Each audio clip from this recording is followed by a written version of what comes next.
Good morning, everyone. It's Mark, the BowlerHat Farmer, and we are in Bedford at present. We did a speech here last night.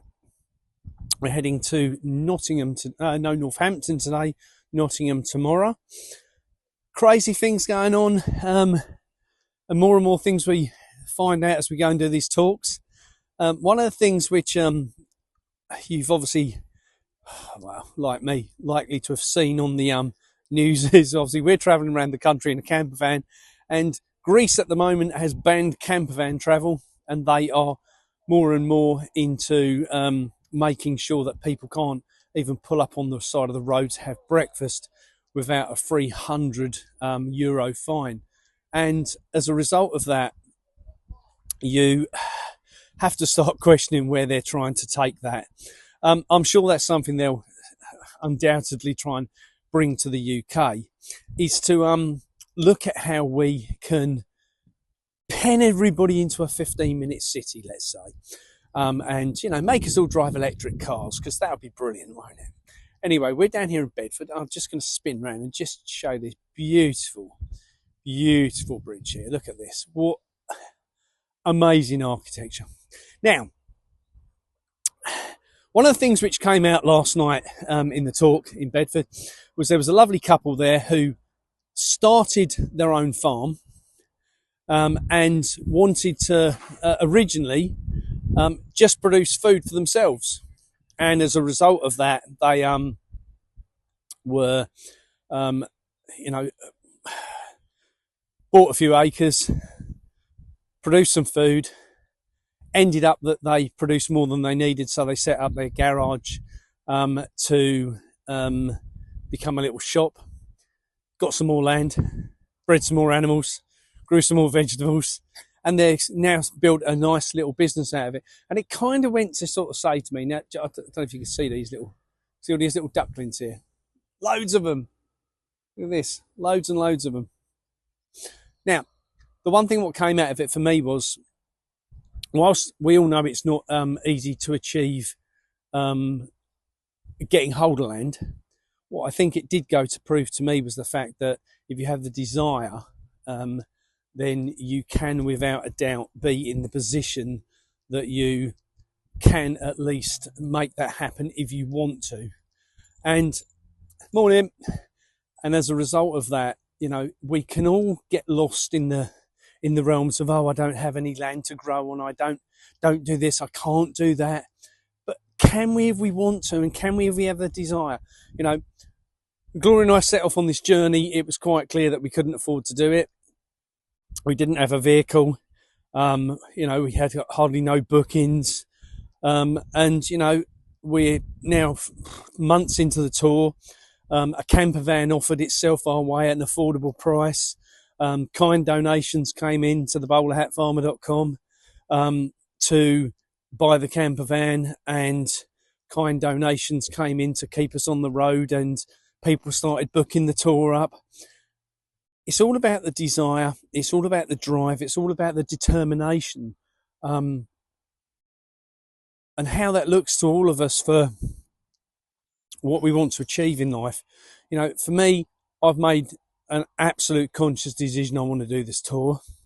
I want to go out. I want to be able to look at the country. I want to be able to meet the people. I want to be able to, nurture opportunities, interview farmers, go and see people, see where they're growing, see what they're doing. Tomorrow we are heading down to see Nat and Joe. Now, Nat and Joe run Organity. For me, this is probably one of the most exciting parts of my trip, I have to say. So they've already launched, I think I'm right in saying, 7 food hubs with others to launch. That really excites me. As we're travelling around the country meeting all these farmers that are on the journey themselves to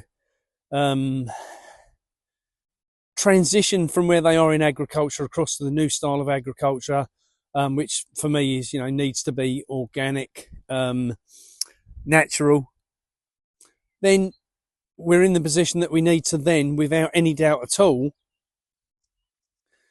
find places to sell that step outside of the food supply chain. And that's one of the biggest things that I find. You know, the food supply chain is corrupt, deceitful,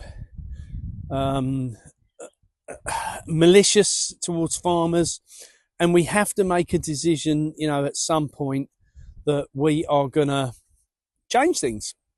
And I think that's what Gloria and I are up to at the moment. You know, Gloria's documenting all the stuff that's going on in the background.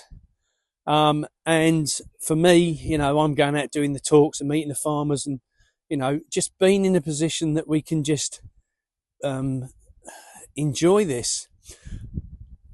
And lots of people told me along the way that, Mark, you need to keep your mouth shut, you need to keep quiet, you need to stop, you know, rocking the boat. Well, that's not really me. Sorry, guys. So, as we walk along the journey, and, you know, it clearly states here, look, don't know if you can see this, private fishing.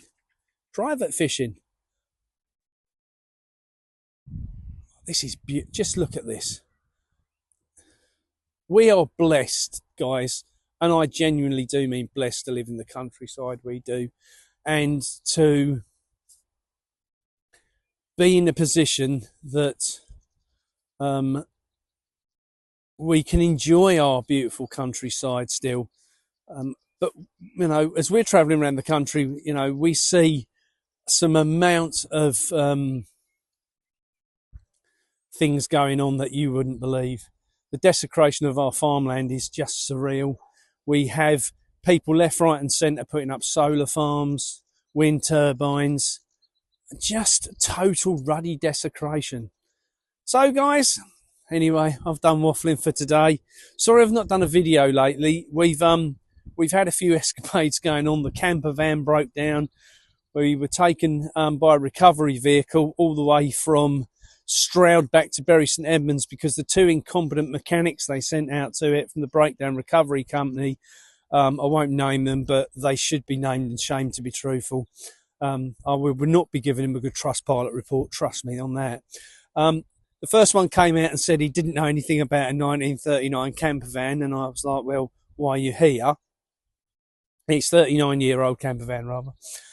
The other one came out and said, oh no, mate, I can't get that to go.